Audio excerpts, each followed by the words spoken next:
တကယ်ချင်းပြောလေ တကယ်ချင်းဘာလို့နေလဲမမတော်ဘူးလား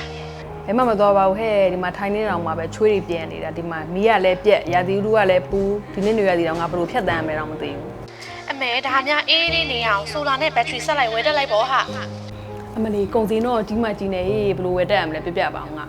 ဟဲ့နင်မသိသေးဘူးလား Live Flight ရဲ့တကူးဈေးပွဲတော်မှာဈေးဝယ်သူတိုင်းဆိုလာနဲ့ဘက်ထရီဆက်လိုက်ကန်ထူးမဲ့ Lucky Draw အစီအစဉ်ရှိတယ်လေ ဟုတ်လားအေးငါ့ကိုပြအောင်လေအဲ့ဒါဆိုလို့ရှိရင်လဲ အေး9000မနေ့ကအိမ်အတွက် decoration ပြင်ဖို့ပစ္စည်းတွေသွားဝယ်ခဲ့တာ short ဈေးလည်းအများကြီးရတယ်တကြံတွင်းတောက်စရာနဲ့လက်ဆောင်တွေလည်းပေးလိုက်သေးတယ်ဟာဟဲ့ပြီးတော့လေ3သိန်းခွဲဖို့ပြည့်ရနဲ့ Lucky Draw တစ်ဆောင်ထပ်ပေးသေးတာနင်ဆိုလာကန်ထူးချင်လို့ရှိရင်များဝယ်လေပောက်ဖို့အခွင့်အရေးပိုများလေပဲဟာ အေးအဲ့ဆိုငါ့ကိုနေနောက်ဆုံးရက်လေးငါ့ကိုတစ်ချက်ပြောပေးအောင်လေ promotion တဲ့နေ့နောက်ဆုံးလဲဆိုတာလေးကိုလေအေး April 17ရက်နေ့နောက်ဆုံးမယ်နော်နင်လိုချင်မြန်မြန်သာသွားဝယ်လိုက်တော့ အေးအဲ့ဆိုငါ့ယောက်ျားခေါ်ရင်ငါတော့ဝယ်လိုက်မယ်နော်တကယ်ချင်းကျေးဇူးပဲနော်တကယ်ချင်း အေး